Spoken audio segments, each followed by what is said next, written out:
Hello everyone. तो आज हम पढ़ेंगे about the balancing equation. Okay, so बहुत सारे बच्चों को वाइल बैलेंसिंग इक्वेशन बहुत कंफ्यूजन होता है कि लाइक मैम कैसे करें, क्या करें। ठीक है, सो टू अंडरस्टैंड आज हम क्या करेंगे, इसको हम इजी वे में समझेंगे। ठीक है, शॉर्ट ट्रिक्स के साथ समझेंगे। तो हमारा first method that is basically hit and trial method, जिसको हम समझने वाले। ओके, सो ये रिएक्शन जो हमारे सामने है, you have already learn about this reaction. ठीक है, that is a thermite reaction. अगर हमने पढ़ा हो तो इन मेटल्स एंड नॉन मेटल्स हमने ये रिएक्शन पढ़ी है। ठीक है, सो अब इस रिएक्शन को हमें बैलेंस कैसे करना है, that we are going to understand. Okay, so first हमें हिट एंड ट्रायल मेथड में बेसिकली हमें क्या करना है, हम उस पर ध्यान देते हैं। ठीक है, तो okay, so hit and trial method में हम क्या करने वाले हैं, हमें सबसे पहले ये देखना है कि कौन सा जो एलिमेंट है, कौन सा जो कंपाउंड है, उसके जो नंबर है वो सबसे ज्यादा है। ठीक है, सबसे पहले हमें वो नोटिस करना है। तो अगर हम यहाँ पे देखें तो reactant side and product side, ठीक है, उसमें हमें साफ साफ दिखाई दे रहा है कि iron oxide and aluminium oxide दोनों में अराउंड सेम एटम्स नंबर्स हमें दिखाई दे रहे हैं, 2 3 राइट। सो इस तो अब हम इन दोनों में से कौन सा चूज करें फर्स्ट टू बैलेंस। ठीक है, तो फॉर दैट रिएक्टेंट साइड लेते हैं। ठीक है, रिएक्टेंट साइड से हम क्या करते हैं, स्टार्ट करते हैं। So let's start. ठीक है, तो सबसे पहले हम किसको देखेंगे, Fe। ठीक है, आयरन को देखते हैं। तो आयरन में हमें कितने एटम्स हैं आयरन के, 2।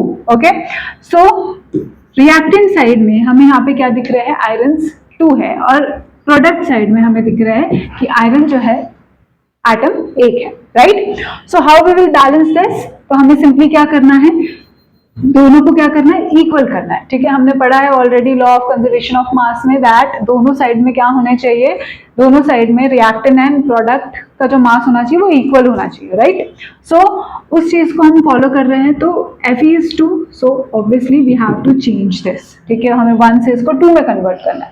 सो we always have to remember that कि कभी भी, ठीक है, कभी भी हम सबस्क्रिप्ट में मेंशन नहीं कर सकते। This is a wrong way.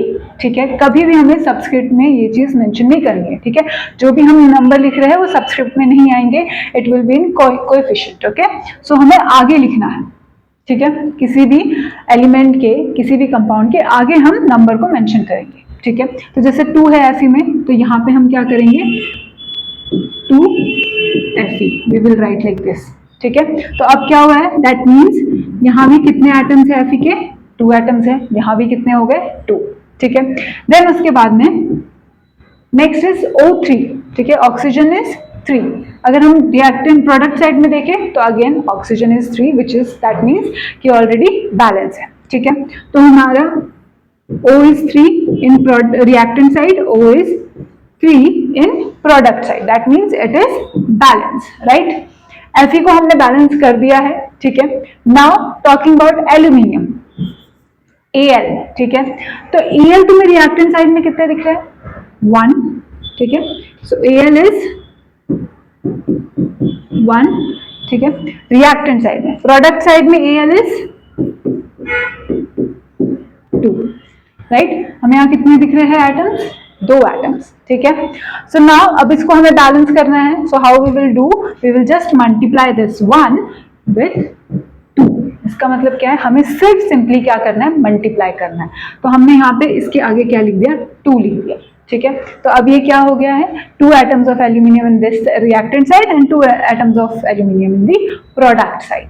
ठीक है, so when we write the balance chemical equation for this, तो हम कैसे लिखेंगे, that is 2Al plus Fe2O3 gives Al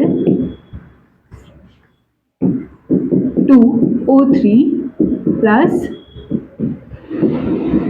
2Fe, right? So this is the balanced chemical equation with the help of hit and trial method। ठीक है, so hit and trial मतलब भी हमें पता है, इसका मतलब सिंपली हमें बार बार क्या करना है, उसका कोएफिशिएंट हमें चेंज करना है, हमें बार बार चेक करना है, एटम्स कितने हैं हमें चेक करना है, दोनों साइड में, रिएक्टेंट एंड प्रोडक्ट साइड में। ठीक है, that is how we do the hit and trial method. ठीक है। So this is a very simple equation, ठीक है। हम और भी कॉम्प्लेक्स इक्वेशन ले सकते हैं एंड उनको एक एक करके चेक कर सकते हैं, ठीक है। सो अभी तक हमने जिसके बारे में बात कर रहे थे, जो हमने किया, ठीक है, जो हमने आज एलिमेंट्स जो हमने बैलेंस किए, हमने सिर्फ एलिमेंट्स को बैलेंस किया अगर हम ऑब्जर्व करें तो, ठीक है। हम इसको क्या कर सकते हैं, हम कंपाउंड को भी बैलेंस करना सीख सकते हैं, राइट। क्यों? क्योंकि हमें याद रखना है कि एलिमेंट के साथ साथ में जब हम कोएफिशिएंट लिखते हैं किसी भी एलिमेंट के आगे, सॉरी कंपाउंड के आगे, फॉर एग्जांपल Fe2O3, अगर मैं इसके आगे इस कंपाउंड के आगे मैं अगर 2 लिख दूं, ठीक है, सो ये जो एटम नंबर है, ठीक है, atom number of Fe, number of oxygen, ये सब क्या हो जाएंगे, चेंज हो जाएंगे, ठीक है। So we will learn about that as well in the next videos. Okay, thank you.